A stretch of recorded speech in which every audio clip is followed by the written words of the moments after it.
Broadcasting to you on WNN 1470 AM and TrentoVision.tv from the world's leading think tank laboratory, buried deep in an undisclosed building in hostile territory where evil and corruption is exposed. You're about to enter the Tom Trento Show. Now order, all hands mega battle station.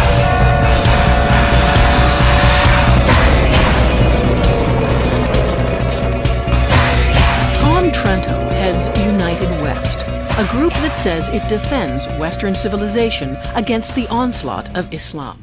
Whoa, don't mess with that guy. Yeah. Man. Who is that guy? It's really tough. He's a giant Islamophobe, don't worry. Maniac-looking guy. I've been in an ongoing debate with a Muslim guy. Yes. He refuses to be called my friend.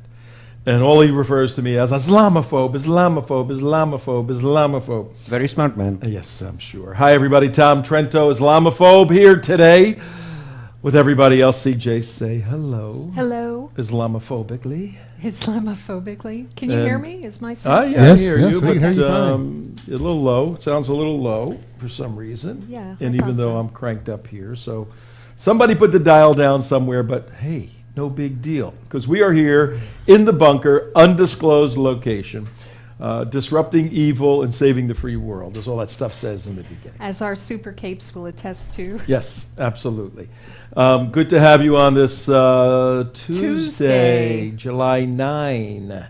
Remember, just a couple of days from right now, the United West team will be in Savannah, Georgia. Savannah. We're going to Savannah. And myself, Claire Lopez, former CIA operative, affectionately known around here as Spooky, Claire Spooky Lopez, will spend 20 years as a operations officer for the Central Intelligence Agency. Don't forget to bring the chicken. That's right, our traveling chicken. We will That's right, be, we forgot the chicken. Yeah. That's right, yeah, that's right. don't forget that. Or all the other stuff we really need too. Yes. Here, yeah, this the audio is where it belongs because it sounds differently than it did yesterday's show. But It you know sounds what? differently That's every okay. day. Yes, it does. Why keep it the same, folks? You know. In any event, on Tuesday the 9th, Tom Trento, WNN 1470 on the AM side of your dial. We don't need no FM radio. And then on TrentoVision.tv, special show today. In fact, every day our shows are special. I think so. They're so cool. And The earth moves when you play them, really. That's right. Thank all our friends and family members, fans, all kinds of people joining every day. Some lady wrote to me and says, I have to stop watching Dr. Oz, I guess his name is, at 5 o'clock to watch you guys, but I love it. And she's sending out emails. Watch these guys at 5 o'clock. You can do that, 5 o'clock East Coast time. Or you can go to the archives, which a lot of people do. Mark, That's do we right. have that? Can you put that little address up? The YouTube. Yes. I can do that. YouTube.com/TheUnitedWest. Yep, you can go there. Want to welcome all the Tea Party people. Yes, hello. We never want to be remiss talking to our Tea Party partners. That's right. TeaPartyCommunity.com. You can watch this show on their homepage while you're there doing stuff on Tea Party Community. And they're really getting into this national security thing. It's new for them. Thank We Allah they appreciate it. are. Yeah. Thank Allah they are. Yes, it is. When you get the patriots of America starting to look at national security issues, that's a good thing, folks. That's a particularly good the sign. immigration issue. Yeah. Bonnie over at Bare Naked Islam. Hi, Bonnie. Rock and roll. Keep pumping the truth out, Bonnie. Steve Kane, Brian Craig, 6 to 9 every morning, WNN 1470. Little shout out to the boys at WNN. We miss you guys, all of We you. do. And I'm still working on the cookies. They're missing your cookies, of course. Only burned 4 batches so far. Yeah, you're cooking with gas now, right? Yeah, I And, just haven't got it right. About another week or so, we're closing our Israel trip. If you want to come with us to Israel, September 30th through October 9th. Phenomenal time of the year. Great tour. Frank Gaffney, Bill Federer, Tom Trento, Bill Murray, a whole bunch of different people. Tom at TrentoVision.tv. Let me know. It's $2,600 roughly. And great trip. What a time to be in the Middle East with Egypt just falling apart. The whole Middle East having Arab Spring pains. Spring fever. Pongs or whatever. We tomorrow we'll have another update on the crisis in Egypt because it's really a deteriorating mess. But we can get you a trip to the pyramids, 40% off. That's right. Yeah, That's right. yeah.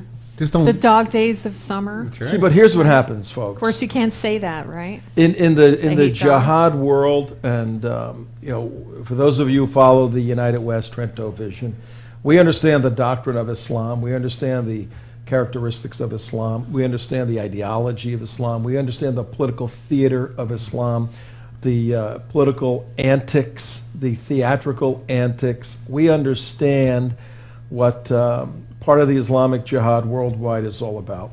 And we understand the importance of symbolism to a people that the United Nations said were simply an illiterate mass of people.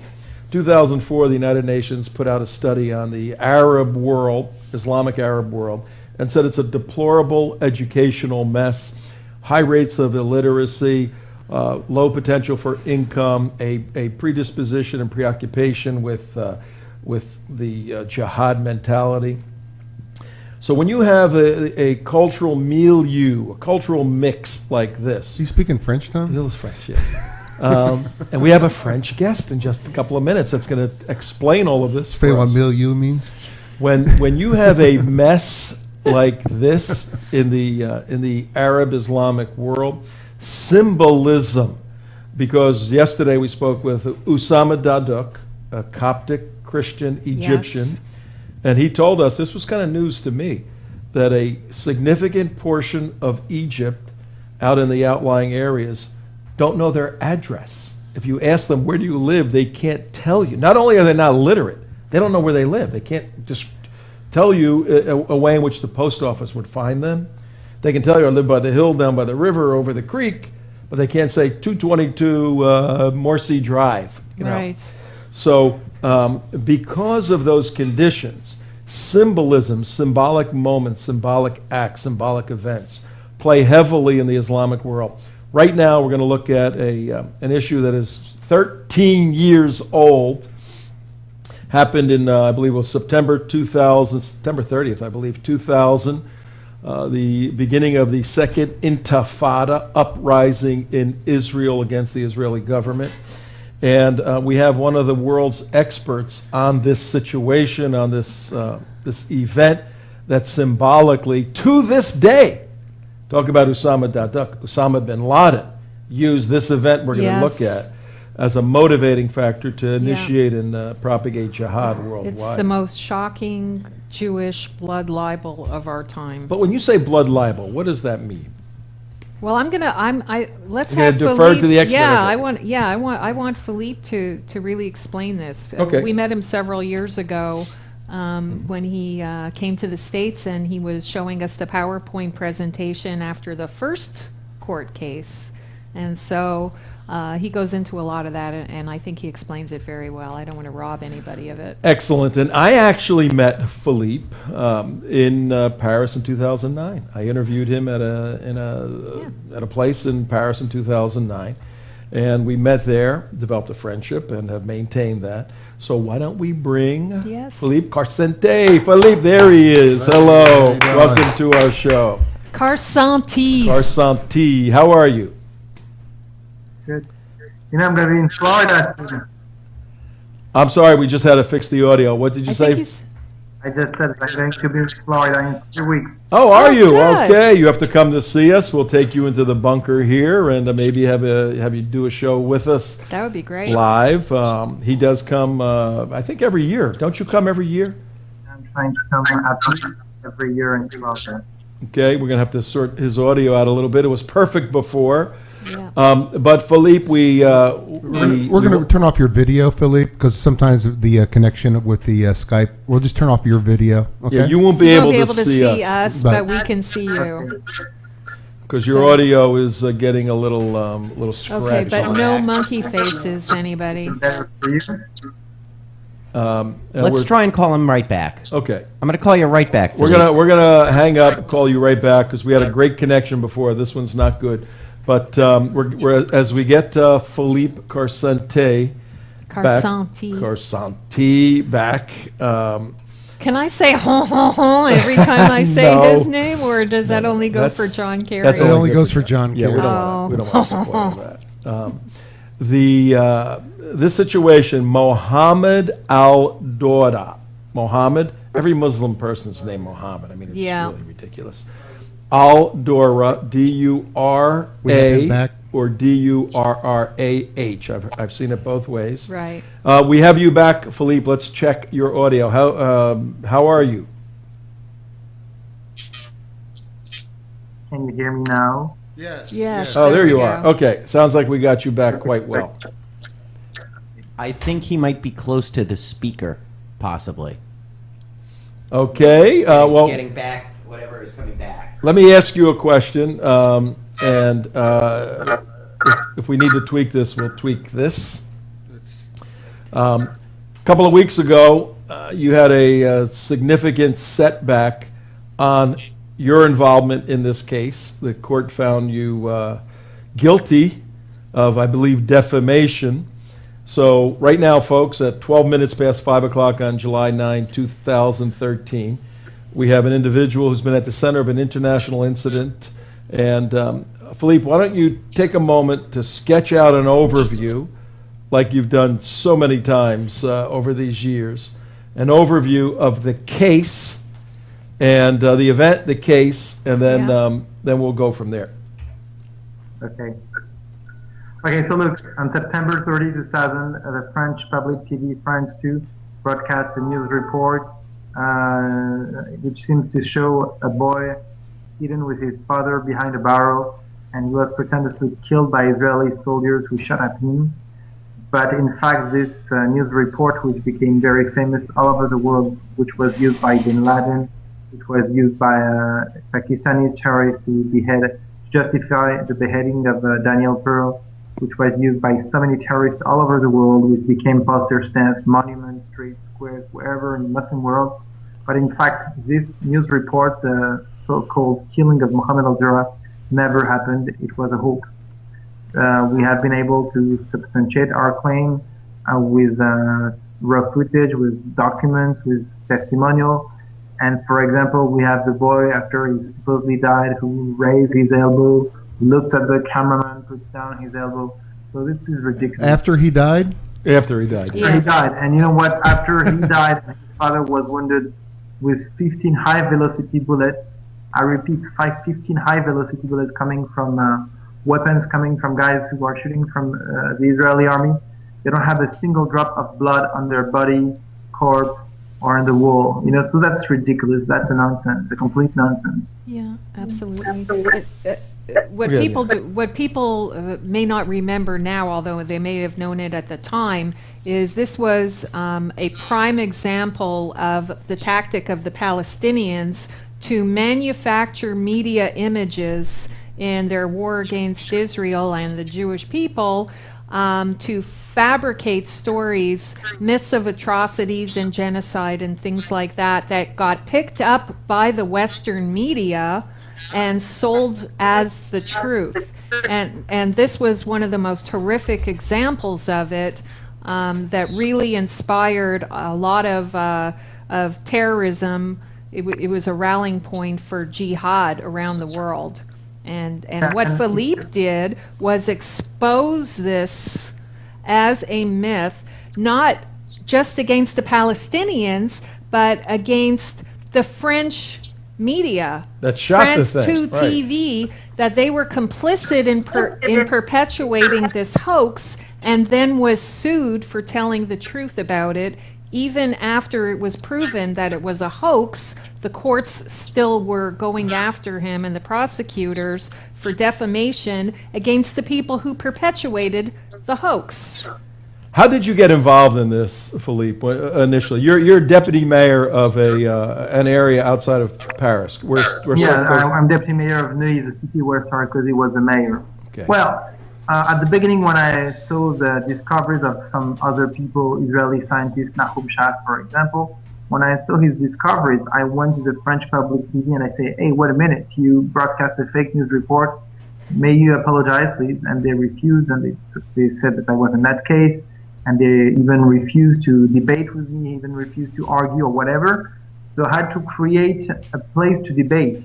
And the only place to debate was the French court, because the state of Israel was reluctant to sue them, or to any Jewish organization would not sue them. So I said, look, as there is no interest for me to sue them, because I was no interest in the case, so I had to provoke them, to make them really unhappy by defaming them, by, according to them, defaming them, telling them that they have broadcasted a fake news report, and then they would sue me for defamation. Right. So I published my article in 2004, and they sued me for defamation, and this is how I was involved in the case. All right, so the incident happened in September 2000, and now what was the actual operation, military or police operation, that resulted in the Israeli conflict? What was going on? You mean what it did trigger? It triggered the second Intifada. Why was there any shooting at all going on? And there was no shooting. There was no shooting at all. Everything was staged. I mean, we have found AP Reuters filmed at the same day at the same spot, and you could see people climbing in the ambulance, running in the ambulance, going out, in and out. I mean, they were playing with the camera. There was no war at that time. No war at all. It was staged. Oh. Everything was staged. This was just regular security skirmishes between Israeli soldiers and people in Gaza. No, he's saying not even. I'm saying I mean, you have to understand something. during that time, there in was 2000, there is no YouTube, there is no fast internet, there is no ability to watch again the TV, what you're seeing on TV afterwards. So, you have to understand that the Arabs at that time were fabricating news each and every day and that they were, and nobody was catching them, Nobody was catching them because they were doing it each and every day. Yeah. And even, on my court cases, I was able to show that they staged on September 30th, but then the day after October 1st, they were staging as well. And if you broaden the view, if you look at the large picture, for example, in a scene which was broadcast by France 2, you could see that it looks like a war, but when you look largely, you could see the people drinking orange juice on the same scene. Yeah, I've seen that footage. Ridiculous. And so you have to understand, this is a habit for them, this is a pattern. And the problem in the Western world, we just don't understand because we're not used to this kind of lies. It's such a fabrication. Hey, Damon, do you have, I sent you a picture where a monument was built, a big wall. The one in Mali? There's been many monuments.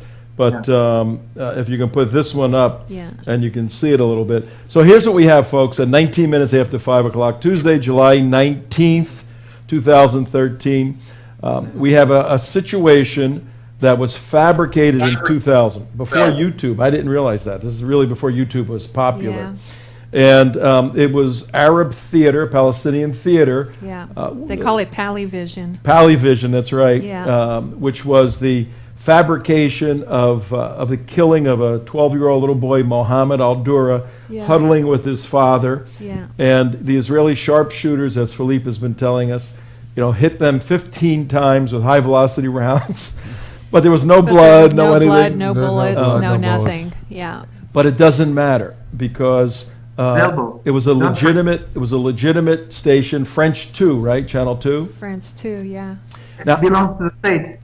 It's a state channel. It's like PBS. Now, what was the commentary that the French put out with the video? Did they just play it, or did they have opinion and say, "Oh my God"? No, the commentary, the voiceover was saying that the Israeli soldiers were targeting the boy and the father, and in order to kill them. And afterwards, 2 days later, the cameraman went to the so-called Palestinian Center for Human Rights, and he testified that the Israeli soldiers shot at the boy and the father for 45 minutes. Yeah. We're talking, wait. We're talking about the target, a fixed target. Yeah. For at 45 80 minutes. meters. 80 meters. We're talking at 80 meters, okay? And they're pretending that a fixed target at 80 meters, it takes the Israeli soldiers 45 minutes to shoot at them. Yeah. We could point out also that this Palestinian cameraman was hired by the reporter Charles Enderlin, I think his name is. Oh, the French 2 reporter. Yeah.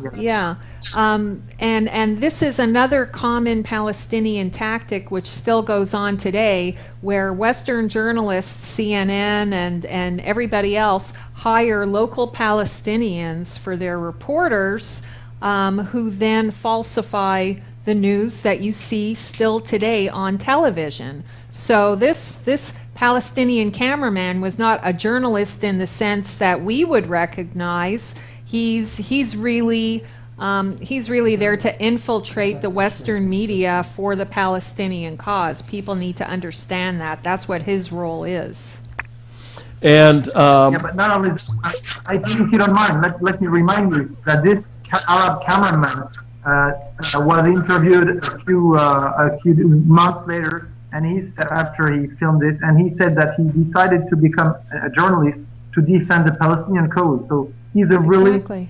a militant journalist. He's not, Yeah. you know, I mean, he even states, he mentions it in the Arab newspaper. So, I mean, it's not something that we're making up. I mean, it's something very serious. The guy said, I wanted to become a journalist to defend the Palestinian cause. That's huge. Right. Exactly. Philip, this is Mark. I got a quick question for you.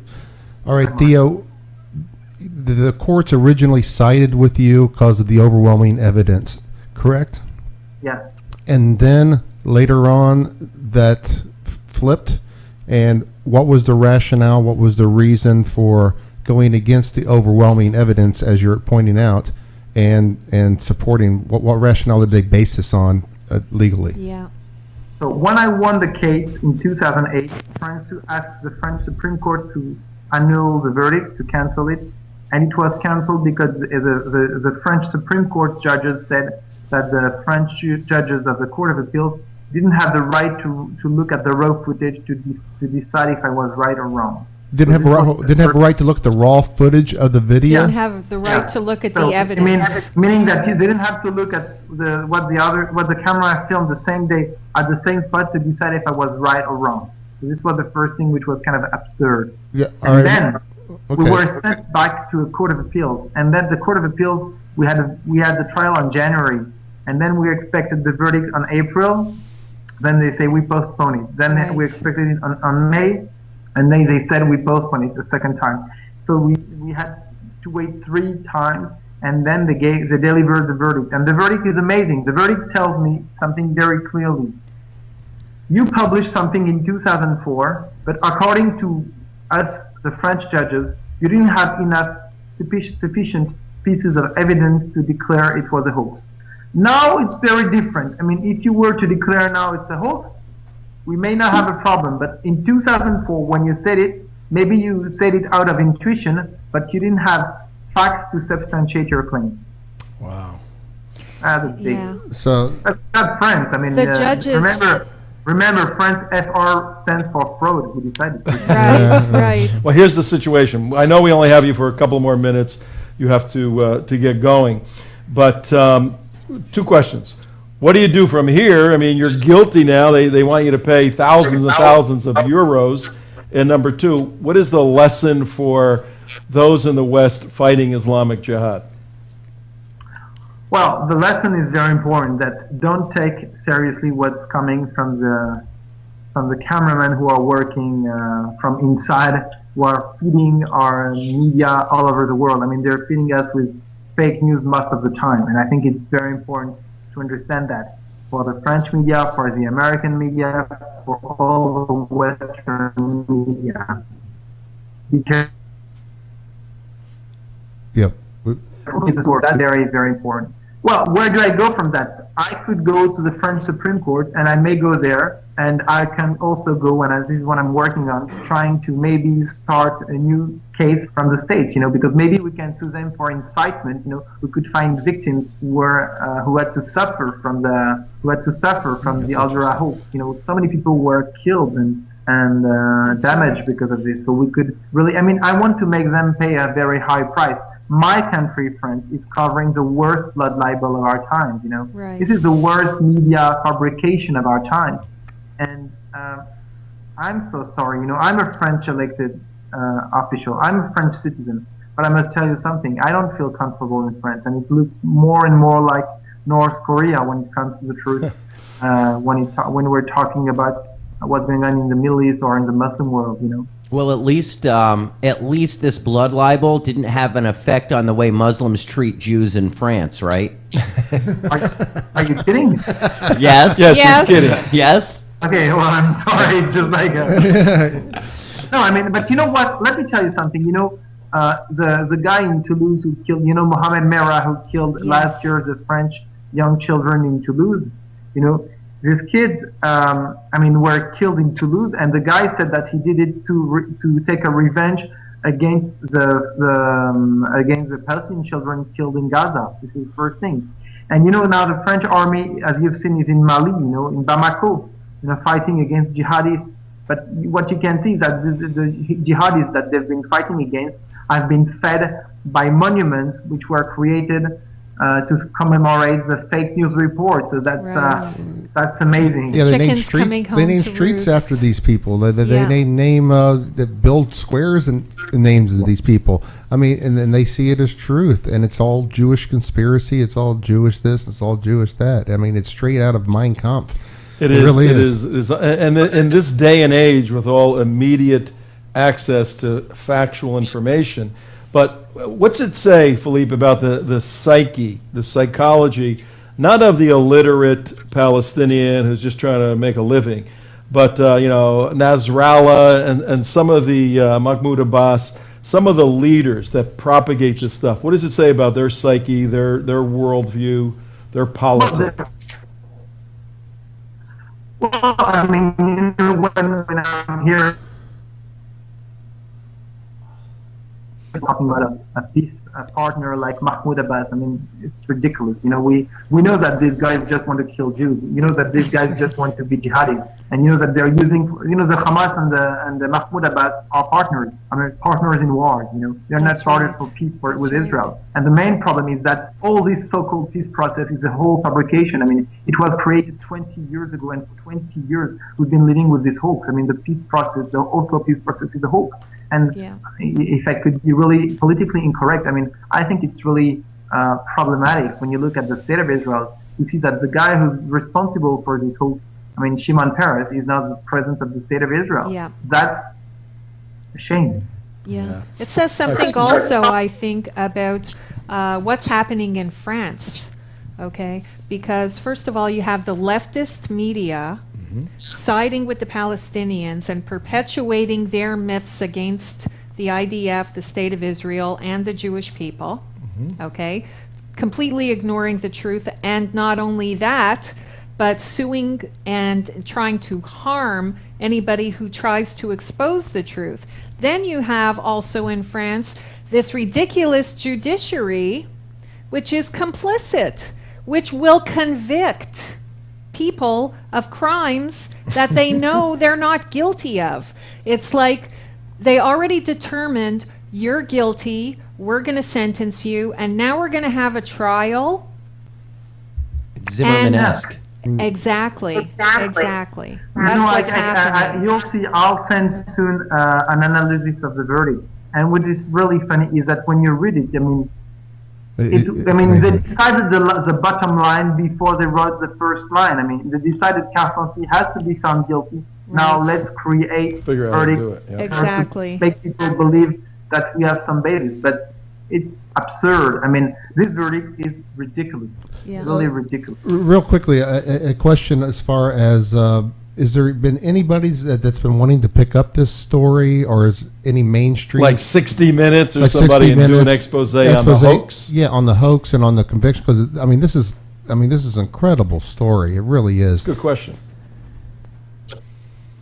Are you? Because I missed the sound. Did you ask me if there was like a big documentary about this? Or is there has any mainstream media like 60 Minutes in the United States or any other CNN or whoever? So Expose the fraud. Work to expose the fraud. Okay, no. 60 Minutes came in Israel a few weeks after it happened in order to defend the hoax. But at that time, they didn't know it was a hoax. But there was a documentary done by the German TV ARD in 2009 after I won my trial, and they really substantiated all my claim. And they really, you could see me in the documentary. It's a 52 minutes documentary. It's an amazing thing. I mean, if you want, I can send you a link that you could show your viewers. I mean, you can go and look at their website. It's amazing. It's 52 minutes, and you can see that all the ridiculous things that you're seeing in this documentary. You know, all the the so-called dead body. But you know, I have something even bigger than anything. You know, the scene takes place at 3 p.m. You know, 3 p.m. starts the so-called shooting. You know, at what time the dead boy arrived at the hospital? No. Yeah. 10 a.m. So the boy arrives at 10 a.m. dead at the hospital. Then 5 hours later, he's alive on the spot. Then 45 minutes later, he's dead. Sorry? We have our resident imam in here. That's nonsense. You know? Yeah, I know. Hey, Philippe, one more question before we let you go. We definitely want you to send us the documentary. I think that'd be great to play. Go on. You know, I postpone everything for you, my friend. To show the symbolism, how symbolism is used in this jihad. It's very important. It's happening here too by the Obama administration. I can't hear you. But right now, here's my question. Right now, a little bit south. Well, let me see. You're over in Paris. So over on a different continent, a little bit south of you, there's a little insanity going on in Egypt. What are your thoughts about that, and what should we be aware of?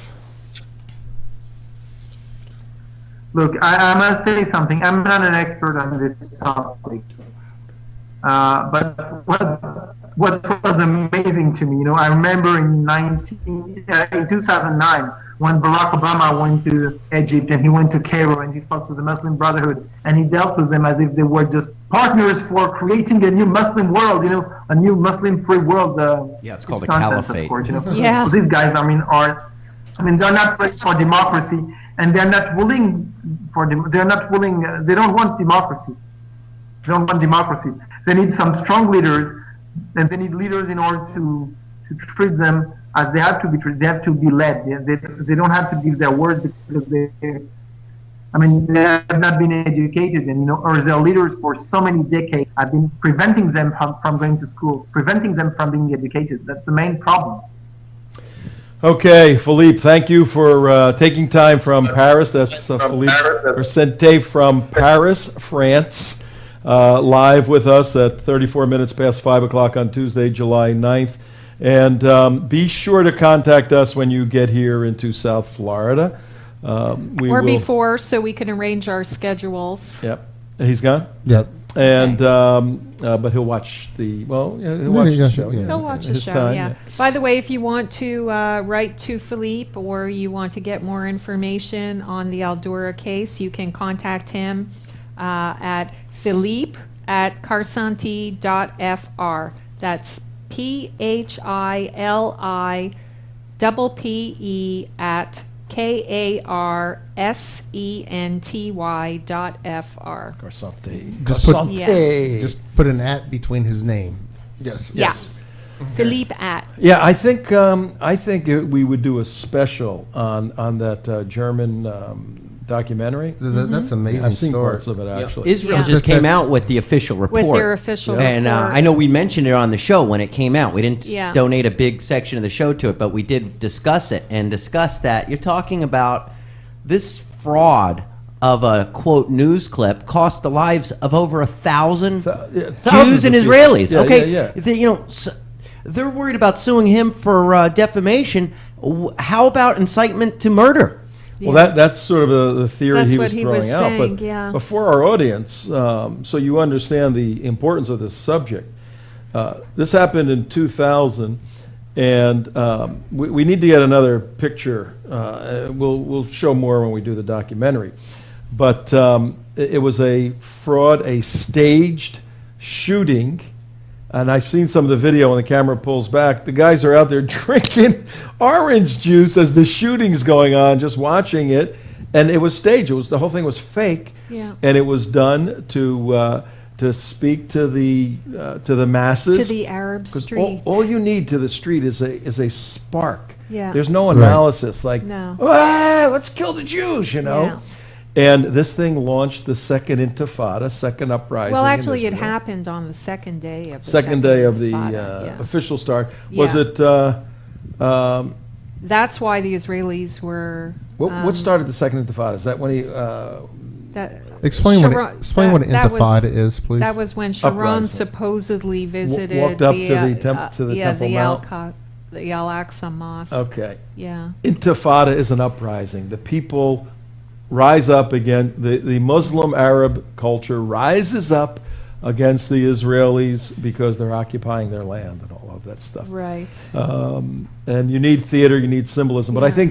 think the documentary would be good because our work in the area of communications and truth and analysis and investigation, expose, to look at something like this would be Yeah. great for our folks. And let's put it in an even bigger context. I mean, besides the fact this is the Jewish blood libel, besides the fact of what's happening in France that allows this to happen in their state media, look at what's happening in Europe. The case of Geert Wilders, same thing. On trial in the Netherlands for Yep. what? Free speech.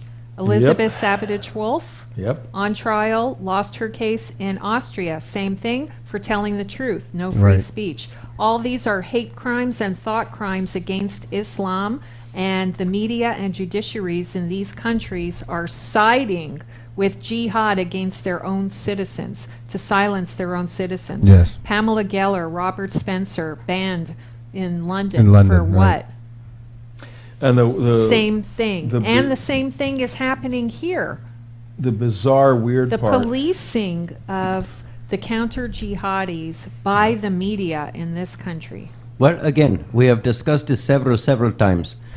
Islamophobia is a greater threat to security risk than Exactly. Islamic jihad. And please Exactly. get that through your thick kufari heads. And you Thank you. You have to stop sometimes, folks. You have to stop.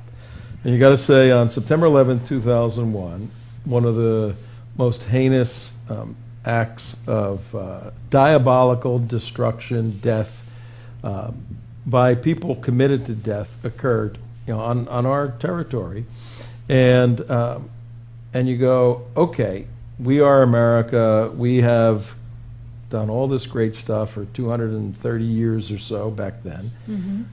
And we will rise to the occasion. We will defeat the enemy. We will teach the enemy a lesson. We will ensure safety for all Americans everywhere. The world will be a better place once we do what we do, defeat evil. Whoever would have thought 13 years later Yeah. that the bad guys would be winning the ideological battle Right. in the United States and winning the jihad battle worldwide in many, many respects. Whoever would have thought of the that? problem is, Tom, and it goes back to what Philip is fighting. I mean, this is a media war. Philippe. Felipe. No, that's Spanish. I know. Philippe. You know, Philippe. hey, I have an. You I got know a guy. engaged. You got engaged. I know. I know I a guy who might be interested in going to France to film a documentary. Yes, I'd be. I know a guy who might be interested in. But the issue being is we're in a media war here, and unfortunately, the Islamists have all the mainstream media on their side, and they have the courts on their side, and they have, because the mainstream media is only going to report anything that's horrific about either Tea Party groups, either Israelis, either someone who says anything about Islam, anybody who says anything derogatory about what they say, and it's and they're accomplice in this media war, and that's the whole. It is issue. fantastic, no? Well, it's very interesting because Thank you, Mark. if the attack was September 11th not 2011, but September 11th, 1961. Right. Okay, well, what's that, 30 years later? 40 years earlier. If the attack were then, the media was essentially conservative, very conservative. In fact, they used to cover for JFK Right. and all of his little dalliances. We had a conservative media, conservative country, just on the front edge of the whole sexual revolution of the 60s, the Beatles, all of that. But if the attack would have occurred just before America culturally shifted, it would have been dramatically and distinctively different response. Yes. Us to the Arab world, we would have devastated the Arab world. Yes. We would have. They'd be lucky to be a cube in Mecca. Yeah, Plenty of parking spaces. No, all of the oil production capability that we gave to the Arab world to work with them, we would have said, yeah, we're giving it to you, but guess what? You know, we're running the show now, and it would have been it would have been a police state in many respects, all over the place with dictators. It would have been an interesting situation, but it would not have been this, because what happened is the media shifted in the 60s and 70s. All the people smoking dope and hanging out became the professors at the universities in the 70s, 80s, 90s, and now they are teaching the next generation of journalists who are all leftists. So the attack came, the red attack came when the green attack came when the red alliance was just paving the way for a green attack. Talk about culturally speaking. Talk about the media shifting. By the year 2041, talking about 40 years, by 2041, the story of 9/11 is going to be that the United States used buildings to take down a plane of Muslims. Yep. Okay, that we were the perpetrators, and somehow we figured out a way already, to take down that plane. Well, already the number one belief over in the Arab world, I was doing those charts the other day. Right. And it says, do you believe that Jews were behind the attacks of 9/11? And the massive amount of, it's like 80 or 90%, some ridiculous amount, think the Jews were behind the attacks. And that's the Palestinian media. And that's what's, we're in an ideological war, and the first thing you control, the first battle space you control in an ideological war is the media. And that's where we're getting, our butts handed to us, because the only people we have really on our side, on the mainstream side, and the big mainstream side, is Fox, and they're slipping. And who's the second largest stockholder in Fox? Right. Bin Talil. Alawi bin Talal, and he's completely sides with the Palestinians all the time, and so, that's one of the impetuses of our show was to alert the world of the truth, what it is, and where it's coming from, and the absolute ridiculous, stories that come out of the Middle East, like Philippe's story with, he's exposing something that's factual, something that's on film. Okay, it's not like something he's like a conspiracy theory. He says, well, it could have been this. And no, they're on film doing this, right. And I have documents showing that, hey, you know what? The guy, when he said he was dead, was at 10 o'clock in the morning, hours before the shooting even happened, and then after he got shot, he wakes up and goes, hey, how you doing? Yeah. It's a complete, but this is what we're talking about, and this is, the what, war Mark? that we're in. You could open the New York Times any day of the week, and whatever they're writing about Israel, you could say the same thing. It's all going to be a fabricated lie. All of it. What about And the most of Jewish-controlled them- media? and- Where's all that at? Yeah, self-hating Jew-controlled media. And they are the paper of record in this country. So what the New York Times writes gets picked up by all the wire agencies, the wire services. All the newspaper services subscribe to it and basically just cut and paste whatever the New York Sure. Times articles Make and it easy. That New York editorials are Times- and reprint them in their own hometown papers. So some guy who's a regular American guy in some small town in Indiana is reading this, and his little hometown newspaper every single day smears libels Jews against shot the a state 12-year-old of- yesterday, against you the know. state of Israel. I ain't never liked them Jews anyways. That's right. I never met one, but now I really don't like them. 12-year-olds. And it's just so criminal. that's what's happening in this country. If I were the, And the Jews are so far to the left for the most part in this country. In this country. That not only do they let it go, but they excuse it because they actually are believing it themselves. Yep. What, mainstream Jewish groups just this past week? Who did they attack? The government of Israel. Naftali Bennett? oh, right. Yeah. Yeah, for what? For saying the two-state solution is dead and gone. dead. It's history. It doesn't work. It's not going to happen. Those guys can't govern themselves. Note to John and Kerry. There's no partner for peace there. We got to look at something else. Mainstream Jewish organizations for the first time come out and criticize the government of Israel for having the audacity to actually defend its own interests and the people of Israel. And American Jews are coming out and saying, we can't have that. We can't have you defending yourselves in Israel. That just makes me absolutely sick. Where do your loyalties lie? Yeah, exactly. Do you live here or do you live over there? Exactly. Yeah. Absolutely revolting. These poor Palestinians, they don't have a country, CJ. They don't have their own country. What do you want from them? Schmucky Putnick. Yeah, Schmucky Mucky Putznick. Putznick. That, get this is That's Schmucky. Schmucky. Who's the other one? That was Lawrence Goldfarb. Oh, He's no. the ultra-liberal. At least Schmucky's trying. You know, one I hit them both. one other guy that is trying, and sometimes there is a breath of fresh air. Yes. And on our schedule for today, Damon, we have the Bob Beckel story. I got it up. Put that up there. I thought we were going to do. Meanwhile, back to the schedule.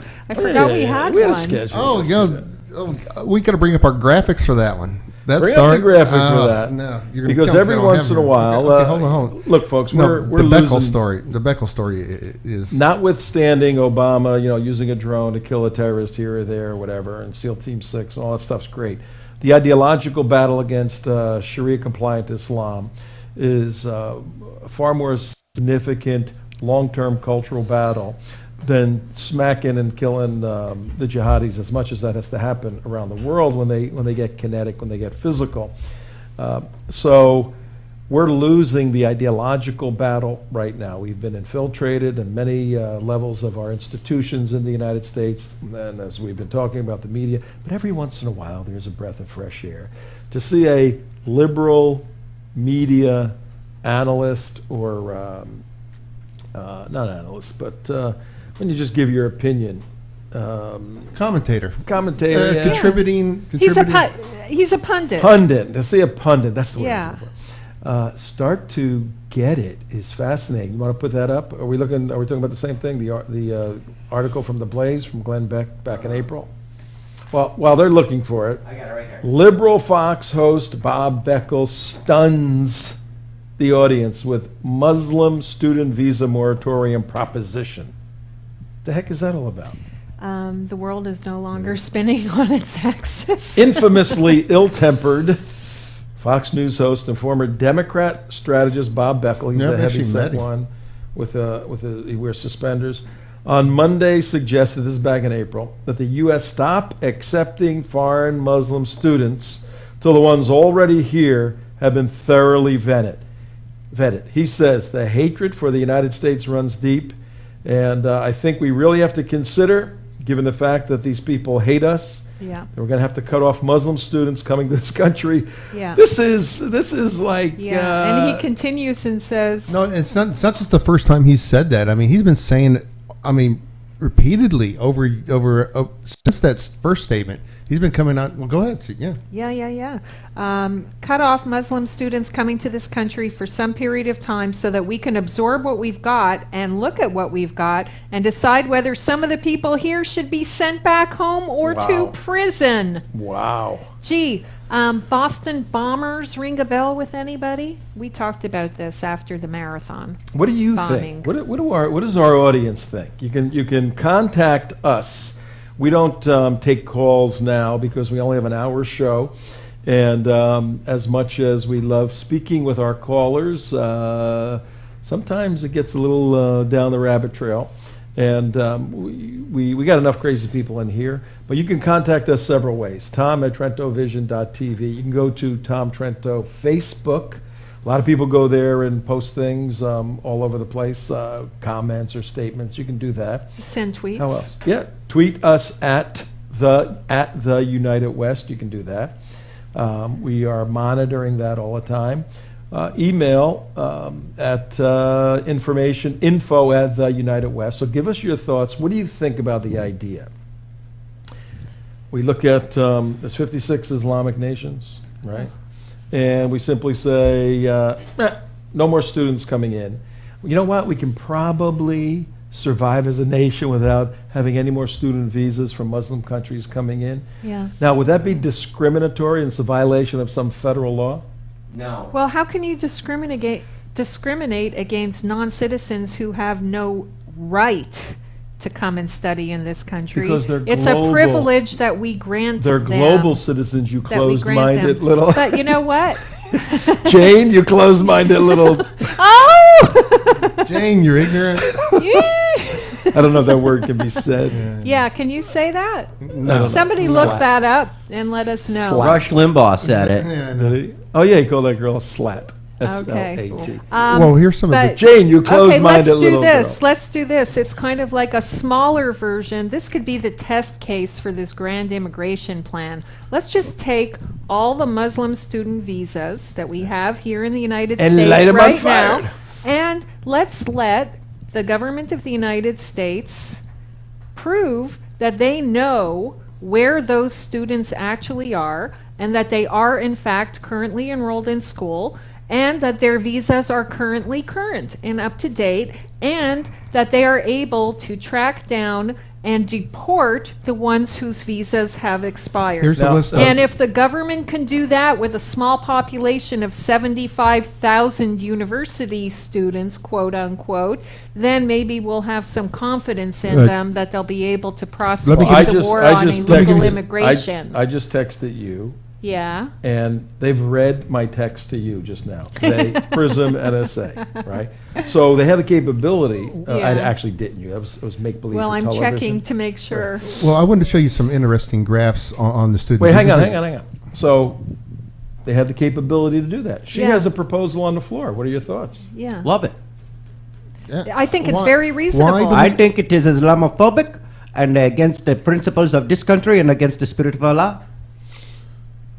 Okay, well, what Well, if we here's- widened? What if we Actually, I'd widened? actually take it one step What further. if we widened it and just said, okay, all foreign students, not just foreign students from Muslim countries, the United States government is going to determine that their visas are current and that they are currently enrolled in colleges and Well- universities in this country, and they're going to find and deport anybody who is still found to be here illegally. How about then? Is it still Islamophobic? I disagree with you on the premise. As far as these people that we're bringing in from overseas, from these countries, they're in essence, they bring nothing as far as value to our country. I mean, the 65% of them that come over here, bring nothing as far as technical, issues or skills out of it. I mean, it's proven by the numbers. You're not looking. I'm trying to look at it. This. But Well, no, we're not debating the issue of whether we should let foreign students hold on, come ju- to the just U.S. not- at all. You're not looking at it as a global- I'm not stopping at students. I'm saying, why are we have an immigration policy, such an insane immigration policy, to bring people in from countries that hate us? I mean, You're not looking at it Yes, as I a am. global citizen. yes, I am. They come I am. here hating I am. us, but they leave I am. loving us. No, they don't. They learn. No, about, they don't. They would learn about No, they don't. America. Actually, No, Tommy, but you'll get that actually- wrong. actually- We come here hating you, and we I'll give you learn the to prime love example. to hate you more. I will give you the prime example. They wear jeans. I will give They you. go to Disney World. I'll give you the prime example. Mohammed Morsi came here as a student. Came here, got his doctorate degree at the University of Southern California. Yes. What did he do? Went surfing. He went surfing. He did all the great. He went to all the little special functions. Made all the right people. What did he do? The Sharia. The Sharia. He went First back. the Sharia, First then the Sharia, Think then of- the all right, Sharia, think and about it this way. finally the Sharia. Think about it this way, okay? You got to put yourself in the heads of a jihadi or of a fundamentalist, He okay? is in the head of jihadis. You Trust come me. in- That's where I live. That's where I live. That's an important point here. Think if you were a religious fundamentalist, off the chart religious fundamentalist, okay? That you are honest Christian fundamentalist. I am. That's me. You're No, talking about. off the charts. Oh, off the charts. Way That's past. me. I'm talking about Bible thumping. Westboro Me, Baptist are you Church. kidding me? Westboro. What I'm saying is, Oh, no, and you walk into and you think, okay, and a society says, well, if they just come to know us and understand us, then they'll love us. Well, picture this right wing Jerry Falwell off the charts Christian walking into a institution such as a university. Is he going to say, oh, I'm misunderstood. I didn't realize how wonderful these people were. Or is he going to look at it and say, God, I'm right. This is the house of this is the house of decadence. This is the house of sin. This is the house where of are they evil. walking into? What is A university system, or America. He pops in off the planet Jupiter and says, I come in here and says, I want to see what I'm a right-wing Christian radical, okay? And I come in there and I look at the American system and I come in there and I say, I'm not going to say, oh my God, these are lovey-dovey people. I'm going to come in there and say, oh my God, I'm right. And I'm going to become more virulent, more strident. Actually, that's a bad analogy because It doesn't works work. just the opposite. No. Yeah. No, what I'm The saying is Christian doctrine. But what I'm trying to say is from Yeah, whatever from the their liberal point of pictures, view. whatever liberal pictures as a right-wing Christian fundamentalist walks into a university and sees what happens in universities, he's not going to get calm. He's not going to go the other way. He's going to go even further right under their thinking. And then if you look at a jihadi comes in there, he's going to do the exact same thing and then go off and try to kill people. Now, the Jerry Falwell Christian fundamentalists won't kill people. What does he talk? Yeah, no. No. Do you understand? Well, what I'm saying? it's an inarticulate analogy. Well, how's it inarticulate? Because Well, the doctrines are completely different. well, They're so different. I'm talking about from the liberal perspective. The liberal perspective thinks that, Extremism is extremism. that's Either what I'm trying to side. say. I'm trying to explain this in a liberal mentality because they see anybody who is religious come in there and they see something and like gays or something, they're totally against that. And if they go into an environment which is gay or whatever, they're going to become more and more strident in the liberal ideology. Why do they think Islamists are any different from that viewpoint? Well, a lot of reasons, but Why would as a liberal mind think that? that's because we only have a few seconds left in this, and you should have had the camera on you. Yeah. Well, because someone kicked it around and I told you to check it. How to get like that? No, I didn't kick it around. Did Well, you hit the camera? I tripped I know. because nobody brought me my coffee. I think what we're talking about the last couple of minutes is that maybe 50 years ago, when Arab and Islamic students were coming to the United States, there was an interest in the West. Culture has changed. Now Bob Beckel's saying they hate us. They do. Stop everything for a year. Let's take a look at who we have here. Yeah. Make some decisions. Then we can open the faucet back up. It's very interesting. It's so interesting that I think we may have to pursue this because this is very measurable. Mark, you have some charts with numbers Yeah. Here's of the students. We got 30 seconds. well. These are the top immigrant countries in student visas. You know, the Bangladesh, Iran, Iraq, Morocco, Egypt, and you look. And you might not be able to see it on your small chart, but on here it says 84% Pakistan want to make a Sharia law the official law of the country. All right, 82, 83, hang on to 91, that. 83. That's the chart. It's a mess. I think we need to pursue this because I think there's something here. This is a very measurable tasks to do, and there is no federal law that says these people have rights. No. That's right. It's our country, and if we say, you can't come in anymore, we're Sorry, closing the door. sorry, the we don't- left's going to go nuts. Everybody's going to go nuts. I What think that's a happened to winning land point. of free, home of We brave? got to say goodbye right now. Once Thank again, you. tomorrow, Wednesday, Egypt again, and we'll talk about some of this tomorrow. Goodbye, everybody. See you. Allah Akbar. Thank you. Bye.